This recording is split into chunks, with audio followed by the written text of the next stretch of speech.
અને સાચા મિત્રો આ બે એવી બાબતો છે કે જેમ જેમ આપણે વૃદ્ધ બનતા જઈએ તેમ તેમ તે મૂલ્યવાન બનતી જાય છે. એટલે જ સમયનો સદુપયોગ કરી તેનું મૂલ્ય સમજી જીવન જીવવું જોઈએ અને સાચા મિત્રોનો પણ હંમેશા સાથ નિભાવવો જોઈએ. જી દોસ્તો, આ વાતને પોતાના જીવનમાં ઉતારી પોતાના તથા અન્યના જીવનમાં સકારાત્મક બદલાવ લાવતા લોકોની વાતો, પ્રેરણાદાયી ખબરો અમે આપના સુધી લઈને આવીએ છીએ દર સપ્તાહે આપના ગમતા અને એવોર્ડ વિનિંગ કાર્યક્રમ ગુડ ન્યૂઝ ગુજરાતના માધ્યમ દ્વારા. નમસ્કાર, હું છું નિકેતા શુક્લા, આપનું સ્વાગત કરું છું અને શરૂ કરીએ સકારાત્મક ખબરોની આજની કડી ગુડ ન્યૂઝ ગુજરાત.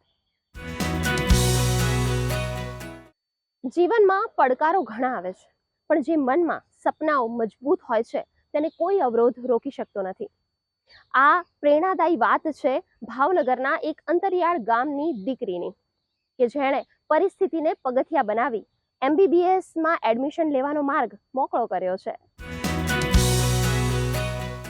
મારી ઈચ્છા છે લોકોની સેવા કરવી ને મારા સેવા કા ભાઈઓ બહેનો હોય મારી સામે આવે છે એની મદદ કરવી.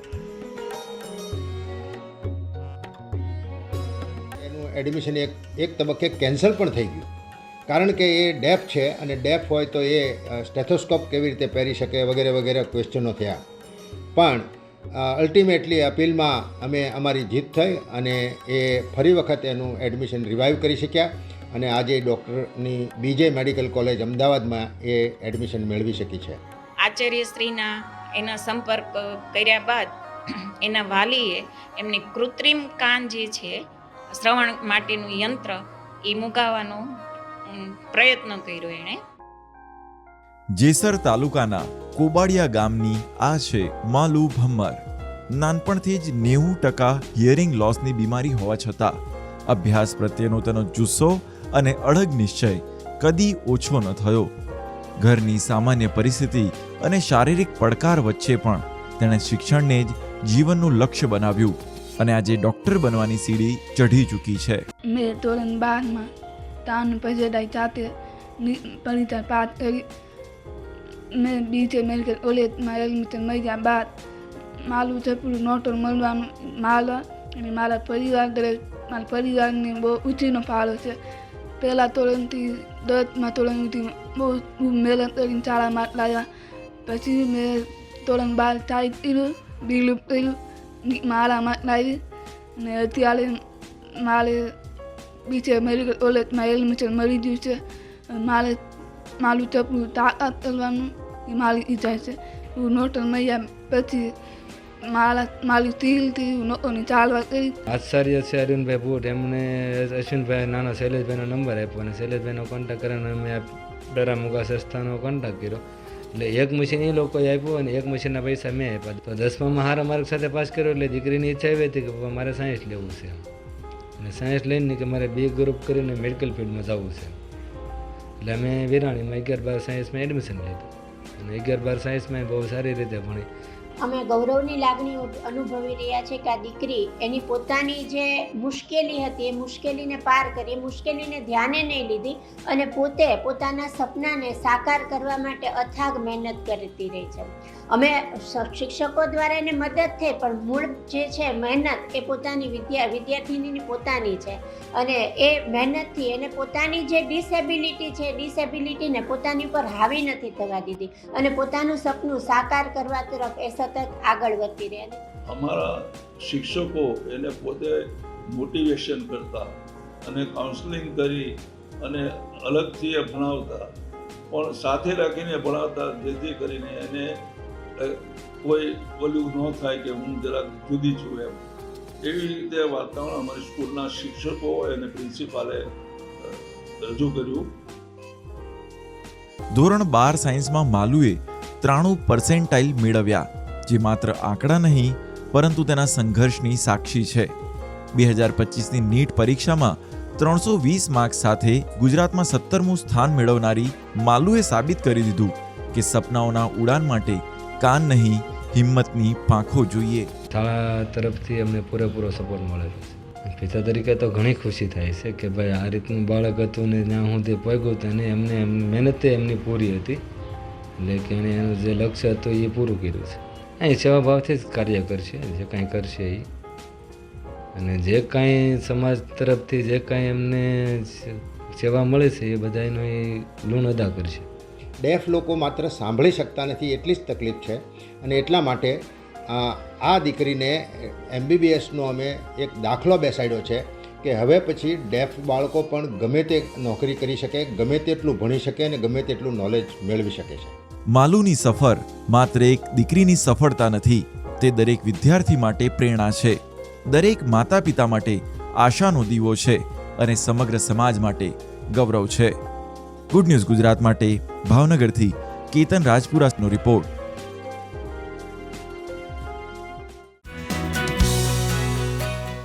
શિક્ષણ એટલે માત્ર ડિગ્રી નહીં, પણ શિક્ષણ એટલે સમાજને ઊંચું લાવવું, પરંપરાને જીવંત બનાવવી અને સંસ્કૃતિનું રક્ષણ કરવું. આજે આપણે ગુડ ન્યૂઝ ગુજરાતમાં મળી રહ્યા છે આવા જ એક યુવા ડિઝાઇનરને કે જેણે પોતાના ભણતર અને સંવેદનાથી હજારો કલાકારોના જીવનમાં પ્રકાશ ફેલાવ્યો છે. તો ચાલો મળીએ ઈચ્છા શક્તિ, કલા અને ટેકનોલોજીના અદ્ભુત સંગમથી કેવી રીતે દેશના કલાકારોને મળ્યો છે મંચ.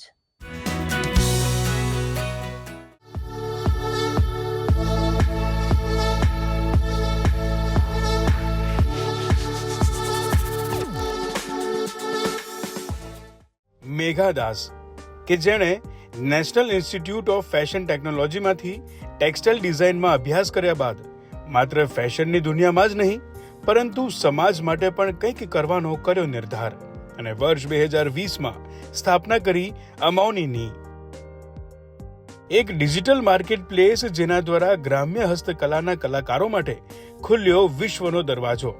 પણ શું છે તેની પાછળની કહાની? जो निफ्ट के दौरान ही हम लोग को एक सेमेस्टर में क्लस्टर विजिट करना होता है जहाँ पे कारीगरों के साथ रहना होता है 15 दिन और उनके साथ डिज़ाइन डेवलपमेंट, प्रॉब्लम समझना और उनके साथ जितना भी हम हेल्प कर सकते हैं हमारे कैपेसिटी में वो करना होता है. तो उसमें हमें जोधपुर मिला था, बंदेज का एक क्लस्टर था राजस्थान में.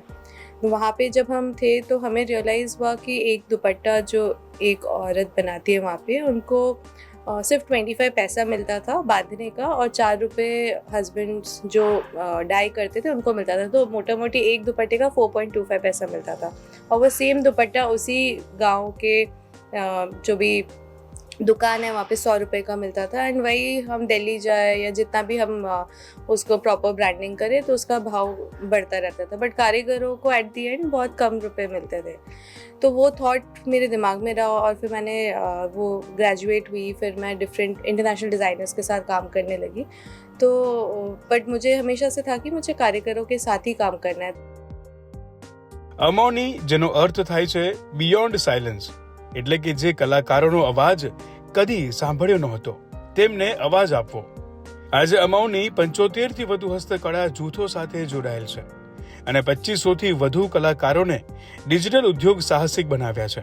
ઘણા કલાકારો પહેલીવાર ઓનલાઈન વેચાણ કરી રહ્યા છે અને કેટલાકે પોતાની કમાણીથી બાળકોને કોલેજમાં મોકલ્યા છે, તો વળી કેટલાકે પહેલીવાર लैपटॉप खरीद्યું છે. डिजिटल एजुकेशन बहुत इम्पॉर्टेंट था कि स्मार्टफोन यूज़ कैसे करते हैं, फ़ोटोज़ कैसे खींचते हैं, व्हाट्सएप कैसे यूज़ करते हैं, जैसे रॉ मटेरियल्स ख़रीदना है तो ऑनलाइन कैसे ख़रीद सकते हो वेंडर्स से, ये सब हमने सिखाया. फिर धीरे धीरे कच्छ में गए, धीरे धीरे हम गुजरात से राजस्थान में गए. तो आज के दिन में हम 9 स्टेट्स में काम करते हैं, हिमाचल से लेके उड़ीसा, वेस्ट बंगाल, मध्य प्रदेश आ गया. स्टार्टिंग में एक्चुअली बहुत मुश्किल था पहले तो कन्विंस करना कि डिजिटल मीडियम से सेलिंग भी हो सकता है, क्योंकि वो एक भरोसे वाली बात होती है. कोई मैं 1 लाख की पटोला साड़ी ऑनलाइन कैसे किसी को दे सकूँ, तो उनको पहले यकीन ही नहीं होता था कि इतना सारा स्टॉक हम कैसे ऑनलाइन अपलोड करें, फिर कैसे कोई कुरियर पार्टनर को ये साड़ी दे दे. तो ये सब चीज़ें छोटी मोटी थी. हमें इसी दौरान हमारे प्रधानमंत्री जी नरेंद्र मोदी जी से मिलने का भी मौका मिला. वंदे भारत के इनॉग्रेशन में हमने उनको अपना काम के बारे में बताया. अभी इस साल हमें नेशनल अवार्ड मिला मिनिस्ट्री ऑफ टेक्सटाइल्स के लिए for the best handloom startup. तो उसमें हमें प्रेसिडेंट मैडम से राष्ट्रपति भवन में जाके मिलने का मौका मिला. 700 વર્ષ જૂની અમારી ટાંગલિયા કળા છે. પહેલાં ઊનમાં જે થતી એટલે પહેલાં ભરવાડની મહિલાઓ જ પહેરતી અને અત્યારે કોટનમાં અમે કરીએ છીએ. જે કુર્તી છે, દુપટ્ટા છે, સાડીઓ છે, એવી બધી અલગ અલગ પ્રોડક્ટ અમે બનાવી છીએ. પણ જે માર્કેટિંગ માટે અમને જો સારો સપોર્ટ મળ્યો હોય તો મેઘા મેમ છે. આ કળાને આગળ લાવવા માટે એમને ખૂબ સારા એવા પ્રયત્નો કર્યા છે. તે બદલ હું મેઘા મેમ એમનો ખૂબ આભાર વ્યક્ત કરું છું. એમને એવું વિચાર આપ્યો કે તમે કામ કરો કોટનની અંદર, હું આગળ તમારી મહેનત કરીશ. અને એમને એમોની નામની એક વેબસાઇટ ખોલી અને એ જે ટાંગલિયા અને એ પ્રોડક્ટ અંદર અપલોડ કરી, અને એ અપલોડ કર્યા પછી એક પ્રોડક્ટના અમને ઓર્ડર વારંવાર મળતા રહે છે. અલગ અલગ પ્રકારના ઓર્ડર મળે છે અને સારું એવું અમને એની તરફથી અમારું બેનિફિટ મળી રહે છે અને અમારી રોજગારી ચાલે છે. અમોની જેવા ડિજિટલ પ્લેટફોર્મ માત્ર વેપાર જ નહીં, આ છે એક આંદોલન. આ છે ગુજરાત માટે સાચા ગુડ ન્યૂઝ, જ્યાં એક યુવતીના સપનાએ હજારો પરિવારોના જીવનમાં ઉજાસ ભરી દીધો છે. વહાલા દર્શકો, તહેવારોની ઋતુ શરૂ થઈ ગઈ છે, ત્યારે આપણા અર્થતંત્રને મજબૂત કરવા માત્ર ગો લોકલ અને બાય લોકલ જ નહીં, પરંતુ બાય ફ્રોમ આર્ટિઝન પણ યાદ રાખજો. ગુડ ન્યૂઝ ગુજરાત માટે અમદાવાદથી જતીન ભટ્ટ અને સુરેન્દ્રનગરથી બ્રિજેશ ત્રિવેદીનો રિપોર્ટ. ગુજરાત જે વ્યાપાર અને એન્જિનિયરિંગ માટે ઓળખાય છે, ત્યાં હવે એક નવો ટ્રેન્ડ સેટ થઈ રહ્યો છે. અમદાવાદની પ્રતિષ્ઠિત એવી LD એન્જિનિયરિંગ કોલેજના વિદ્યાર્થીઓ છેલ્લા 3 વર્ષમાં 15 જેટલા વિદ્યાર્થીઓ આર્મી, નેવી અને એરફોર્સમાં ઓફિસર તરીકે જોડાયા છે. તો ગુજરાતના યુવાનોમાં આવેલો આ બદલાવ શું છે? શું ગુજરાતના યુવાનો યુનિફોર્મ તરફ આકર્ષાયા છે? ચાલો જોઈએ શિક્ષણ અને શૌર્યના અદ્ભુત સમન્વય એવી આ ખાસ સ્ટોરી.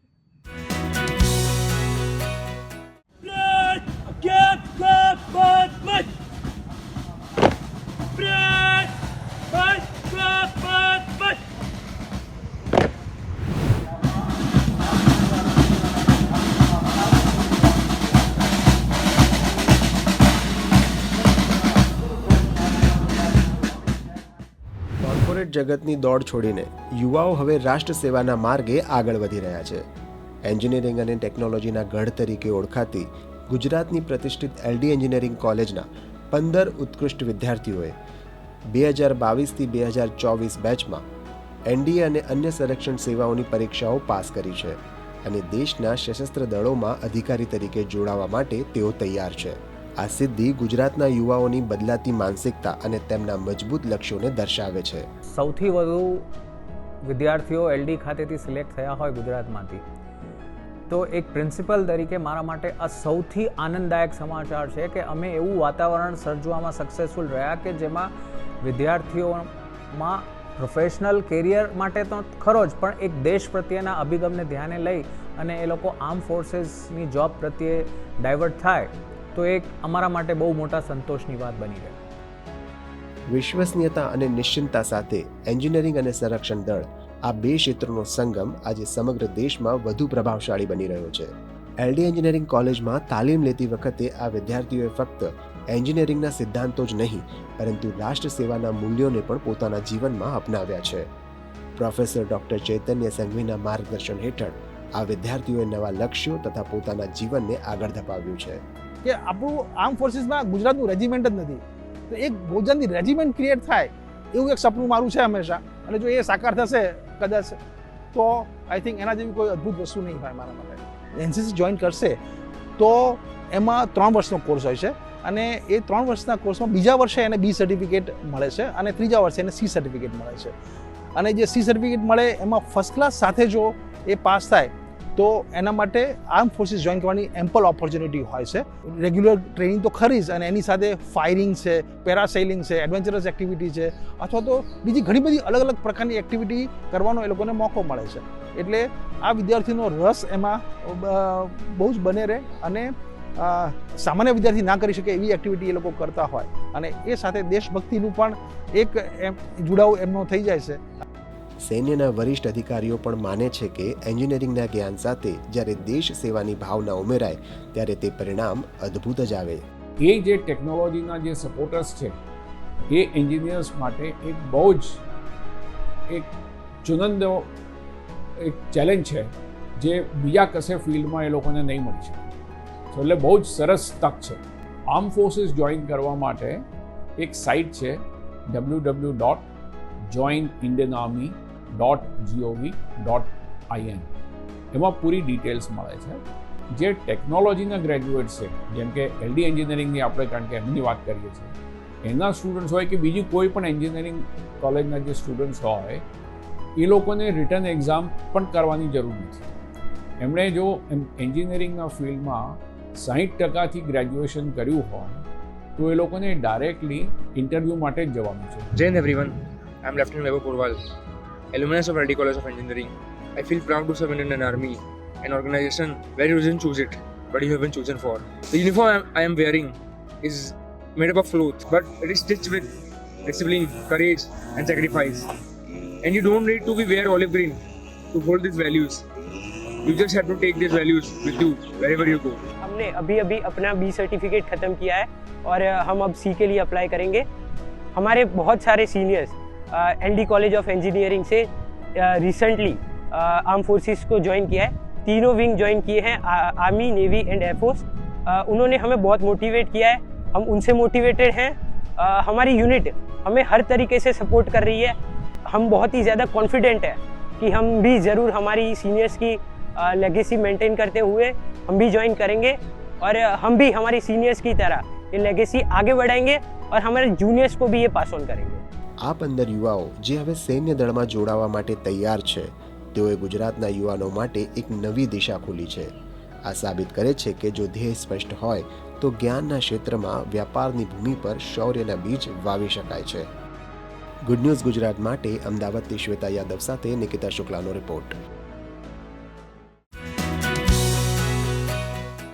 મિત્રો, તમને કેટલા અંકોનો ભાગાકાર કેલ્ક્યુલેટર વિના આવડે છે? કેટલા અંકોના ઘડિયા મોઢે આવડે છે? વેલ, હું આ તમારી પરીક્ષા નથી લઈ રહી, પણ આજે તમને લઈ જઈએ છે એક એવી શાળામાં કે જ્યાંના 1 થી 5 ધોરણના બાળકો આવી બધી જ ગાણિતિક પ્રક્રિયાઓ અને બીજું ઘણું બધું ખૂબ સરળતાથી અને ખૂબ ઓછા સમયમાં કરી શકે છે.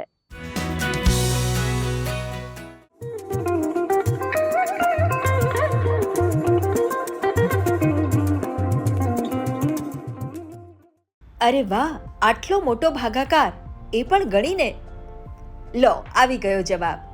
અને વળી એ જ ગણતરી ચાઇનીઝ અંકમાં પણ કરી નાખી. આ વિદ્યાર્થી છે પરવેઝ. 872 નો ઊંધો ગળ્યો પણ સહેલાઈથી બોલે છે. 872 નવામ 7,848, 872 અઠમ 6,176, 872 સત્તમ 6,104, 872 છંગ 5,232, 872 ડુ 1,744. ચોંકી ગયા ને? આ છે સુરતથી 100 કિલોમીટર દૂર એવા અંતરિયાળ ઝાંખરડા ગામની સરકારી શાળાના વિદ્યાર્થીઓ. અહીં 1 થી 5 ધોરણના વિદ્યાર્થીઓ 7 ભાષામાં આંકડા લખે છે, વૈદિક પદ્ધતિથી ઝડપી ગુણાકાર અને ભાગાકાર કરે છે અને આઈપીસીની કલમ પણ મોઢે બોલે છે અને બીજું ઘણું બધું જ્ઞાન ધરાવે છે. આઈપીસી 120 બીગું નાનું કાવતરું, આઈપીસી 124 એ દેશદ્રોહ, આઈપીસી 143 ગેરકાયદે સભા, આઈપીસી 147 હિંસક દંગા, આઈપીસી 148 હથિયારોથી હિંસક દંગા, આઈપીસી 153 એ ધર્મ આધારિત ઉશ્કેરણી, પીએલઈ, પીએચએનટીટી અને એચપીએલઈ, DOCTOR, ROTCOD, MNGOG, NM, GRWN, NWRG, SPWROWRRAPS, YLLOWLLEY, IGP, રાજ્યના પોલીસ વડા, ડીએસપી, જિલ્લાના પોલીસ વડા, ચીફ ઇલેક્શન કમિશનર, ચૂંટણી પંચના વડા, રાજદૂત, પ્રદેશના ભારત સરકારના પ્રતિનિધિ, બેટા સૌથી લાંબી નદી, નાઇલ, સૌથી મોટો ખંડ, એશિયા, સૌથી વધારે વસ્તી, ચીન. અમારી શાળામાં બાળકો વૈદિક પદ્ધતિ, આપણે ઋષિમુનિઓની પદ્ધતિથી અમારા બચ્ચાઓ 1 થી લઈને 999 સુધીના ઘડિયા બોલી શકે. તે પણ ઊંધા પૂછીએ તો ઊંધા અને સીધા પૂછીએ તો સીધા. વૈદિક પદ્ધતિ એ આપણી ઋષિમુનિઓની પદ્ધતિ છે. 5 થી 10 સેકન્ડની અંદર ગણતરી કરીને જવાબ આપી દે છે. કેલ્ક્યુલેટરમાં નહીં આવે એવી એટલી લાંબી સંખ્યાનો ગુણાકાર પણ બાળકો ગણી શકે છે. ચાઇનીઝની સાથે ઉત્તર કોરિયા, દક્ષિણ Korea, Iraq, Iran, Saudi Arabia કે એ બાજુના જે દેશો છે એની અમે ઉર્દુ શીખવીએ છીએ અને વિશ્વની સૌથી જૂની ભાષા જે રોમન પણ શીખવીએ છીએ. કર્ણાટક, કેરળ, તમિલનાડુ એ બાજુની ભાષા અમે તમિલ શીખવીએ છીએ કે બાળકોને કોઈ પણ ભારતના ખૂણે કે વિશ્વના ખૂણે કોઈ પણ જગ્યાએ જાય બાળક ગભરાયા વગર વાંચી લખી શકે. માત્ર 160 ઘર અને 600ની વસ્તી ધરાવતા આ ગામની શાળામાં બાલવાટિકાથી 5મા ધોરણ સુધી 110 વિદ્યાર્થીઓ ભણે છે. આમાંથી સ્થાનિક માત્ર 28 બાળકો છે, બાકીના દૂરના ગામડાઓમાંથી આવે છે. અહીં બાળકો રમતા રમતા શીખે છે. વિજ્ઞાન અને સમાજ વિદ્યાનું પ્રેક્ટિકલ શિક્ષણ મળે છે, જ્યારે ગણિત અને અંગ્રેજીના મજબૂત પાયા સાથે 10મા ધોરણ સુધીનું જ્ઞાન અપાય છે. હેતુ એક જ છે, બાળકોને ફ્યુચર રેડી બનાવવાનો.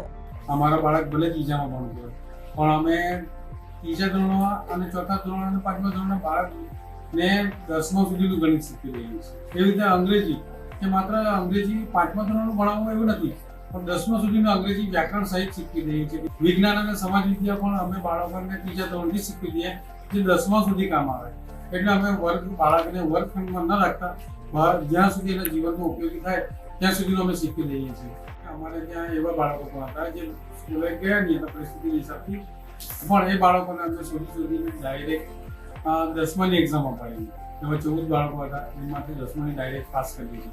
પછી અમને ડાયરેક્ટ 12માની અપાવી, તો 12માની પણ પાસ કરી દીધી. જનરલ નોલેજથી લઈને જીપીએસસીના પ્રશ્નો તૈયાર કરાવીએ છીએ કે બાળક અત્યારથી માઇન્ડમાં નક્કી કરી લે કે મારે જીપીએસસી ક્રેક કરવી છે, તૈયાર કરવી છે, તો એનો માઇન્ડ તૈયાર હશે અને માઇન્ડ એવો ડેવલપ થઈ જાય કે રાત્રે 12 વાગે આપણે ઊંઘમાંથી પૂછીએ તો પણ બાળકો જવાબ આપી દે. ઝાખરડા ગામની આ સરકારી શાળા બતાવે છે કે સારું શિક્ષણ મોંઘી ફીમાં નહીં, પણ સમર્પિત શિક્ષકો અને જિજ્ઞાસુ બાળકોમાં છે. શિક્ષણ કેટલું અદ્ભુત અને પ્રેરણાદાયી બની શકે તેનો જીવંત દાખલો છે આ ઝાખરડાની શાળા. ગુડ ન્યૂઝ ગુજરાત માટે ભરૂચથી ગૌતમ પટેલનો રિપોર્ટ. સુરતમાં એક એવો સ્વાદ છે જે પેઢી દર પેઢી ચાલતો આવ્યો છે. એક એવી બેકરી કે જેણે ડચ શાસનથી લઈને આધુનિક યુગ સુધીનો સમય જોયો છે. આ બેકરીની અત્યારે 6ઠ્ઠી પેઢી આ વારસાને જીવંત રાખી રહી છે. ત્યારે ચાલો જોઈએ કોણ છે આ પરિવાર, કેવી રીતે કાર્યરત છે આ બેકરી, અને મુલાકાત લઈએ આ બેકરીની.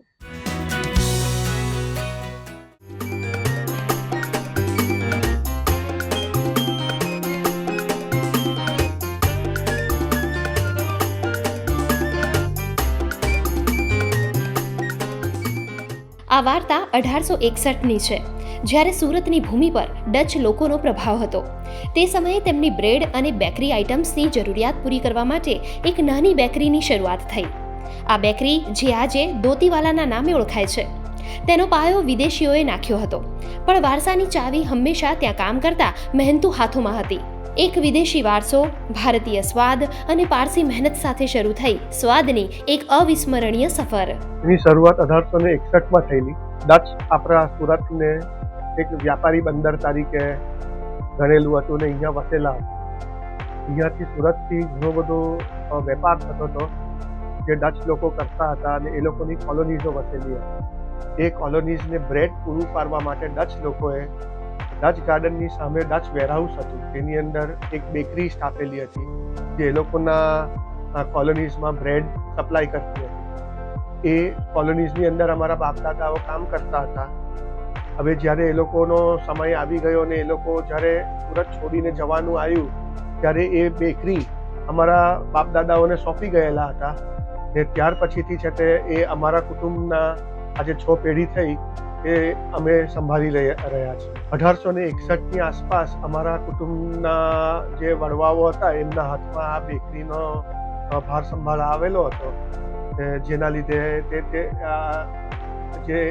અમે બી તે બ્રેડ્સ બનાવવાનું ચાલુ રાખેલું હતું. અને ત્યારબાદ ફરમાસો બિસ્કિટ, નાનખટાઈ ને ખારી બિસ્કિટ, કેક્સ વગેરે ધીરે ધીરે કરીને જેમ જેમ સમય જતો ગયો તેમ તેમ બધી નવી નવી વાનગીઓ ઉમેરતા ગયા અને આજે બિસ્કિટ, કેક્સ, બ્રેડ્સ દરેક વસ્તુનું અમે ઉત્પાદન અને વેચાણ કરીએ છીએ. હવે આ ખાલી બ્રેડ પૂરું પાડવાનું કામ નથી, આ તો 160 વર્ષથી ચાલતી આવેલી એક પરંપરા છે. તેમની પ્રખ્યાત નાનખટાઈ, ક્રિસ્પી બ્રેડ અને અન્ય બેકરી આઇટમ્સ માટે ગ્રાહકોની લોયલ્ટી અજોડ છે. લોકો આજે પણ વર્ષો જૂની પદ્ધતિથી બનેલા આ સ્વાદને માણવા દૂર દૂરથી આવે છે. તેમના ગ્રાહકોની વફાદારી એવી છે કે આજે આ બેકરીની વસ્તુઓ ઓનલાઈન માધ્યમથી વિદેશમાં પણ પહોંચી રહી છે. જે વર્ષોથી ફરમાસ બિસ્કિટ, નાન ખટાઈ, ખારી ચાલી આવી રહેલી છે, હજુ બી લોકો ડિમાન્ડ કરે છે. બીજી વસ્તુ તો બીજે બી માર્કેટમાં બધા રીતે લોકો બનાવે છે, પણ આ વસ્તુની ખાસિયત છે ડોટીવાલાની. નાન ખટાઈ, કડવાલી, ફરમાસ બિસ્કિટ એ વર્ષોથી ચાલતા આવેલા છે. આજે બી એ ટેસ્ટ છે, એને લીધે લોકો આવે છે. જ્યારે મોટાભાગના ધંધાઓ ઝડપથી બદલાઈ રહ્યા છે, ત્યારે દોતીવાલા બેકરીએ સ્વાદની શુદ્ધતા જાળવી રાખી છે. આ સાબિત કરે છે કે જો સ્વાદમાં પ્રામાણિકતા હોય તો સમય પણ તમારો સાથ આપે છે. દોટી એટલે જે વાહનમાં વપરાતું કાપડ જે આવતું હતું તે અમારા વડવાઓ બનાવતા હતા બેકરીમાં આવ્યા એ પહેલા. એ પરથી અમારું નામ દોટીવાલા તરીકે ઓળખાતું થયું. નાનખટાઈ, ફરમાસુ, ખારી ને બધી બિસ્કિટ્સો જે સુરતની એ ટ્રેડિશનલ આઇટમ્સ કહેવાય. એ આઇટમ્સ અમે આજે વર્ષોથી બનાવીએ છીએ અને જ્યાં જ્યાં ગુજરાતી કે બિન ગુજરાતી જ્યાં બી વસેલા છે ઇન્ડિયામાં કે ઇન્ડિયાની બહાર, એ અમારી આઇટમ્સો એપ્રિશિએટ કરે છે, એ આઇટમ્સોનો ઓર્ડર આપે છે ને એ આઇટમ્સો આજે બી એટલી જ પોપ્યુલર છે આપણે બધાની વચ્ચે. ગુડ ન્યૂઝ ગુજરાત માટે સુરતથી લોપા દરબાર સાથે ટીમનો રિપોર્ટ. તો દર્શક મિત્રો, આ હતો આજનો અમારો સકારાત્મક ખબરોનો કાર્યક્રમ ગુડ ન્યૂઝ ગુજરાત. આપ આપના અભિપ્રાય અને આવી જ ગુડ ન્યૂઝ અમને મોકલી શકો છો. અમારો ઈમેલ આઈડી છે goodnewsgujarat@gmail.com. આ એપિસોડ આપ અમારી YouTube channel DD news Gujarati પર પણ નિહાળી શકો છો. તો આ સપ્તાહે માત્ર આટલું જ. આવતા સપ્તાહે ફરીથી મળીશું. ત્યાં સુધી અમારી સમગ્ર ટીમને રજા આપશો. ધન્યવાદ.